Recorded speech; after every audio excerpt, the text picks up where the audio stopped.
Mu yanka yadin namu kamar haka guda biyu, wanda za mu yi gaba da kuma baya. Bayan mun yi, za mu haɗe su, za mu juya daidan su kalli juna, sannan sai mu amfani da zare da allura ko kuma keken ɗinki sai mu ɗinke. Mun tashi ɗinkewa, amma za mu bar ɗan guri kamar haka. Gashi yanzu na ɗinka, kuna gani? Ga kuma ɗan gurin da na bari, ta nan zan sa hannuna yanzu sai na juyo da yadin daidai kamar yadda kuke gani yanzu. Bayan an gama juyo da shi daidai, abu na gaba sai a ɗauki fiber sai a ɗura ta cikin wannan guri da muka bari.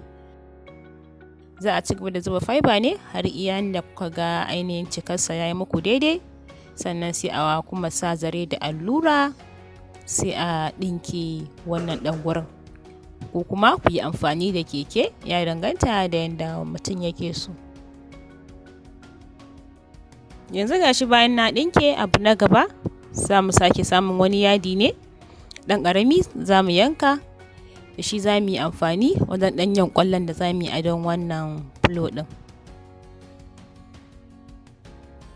Bayan an yanka wannan yadin, za a ɗauki fiber sai a sa a ciki kamar haka, sannan kuma sai a samu zare da allura, sannan sai a ainihin ɗinke kamar yadda kuke gani yanzu.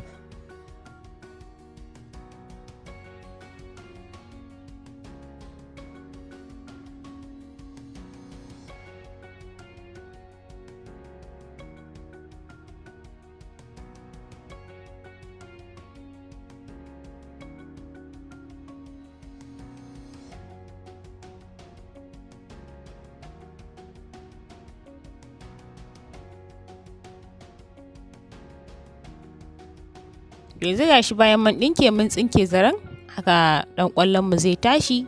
To haka za mu yi wa'annan da dama, za mu yi su da yawa har iyayen da zai iya wadace mu yi adon mu da shi.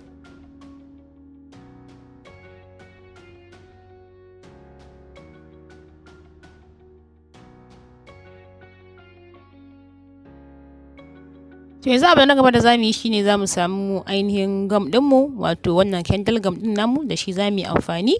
Sai mu dinga ɗigawa a ƙasan wannan ƙwallo, muna kuma mannawa a jikin filon kamar yadda kuke gani yanzu.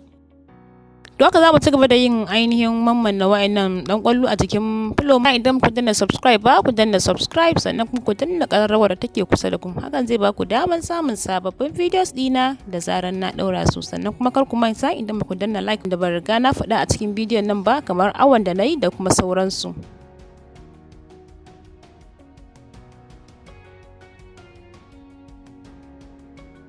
Adon fulawa da shi.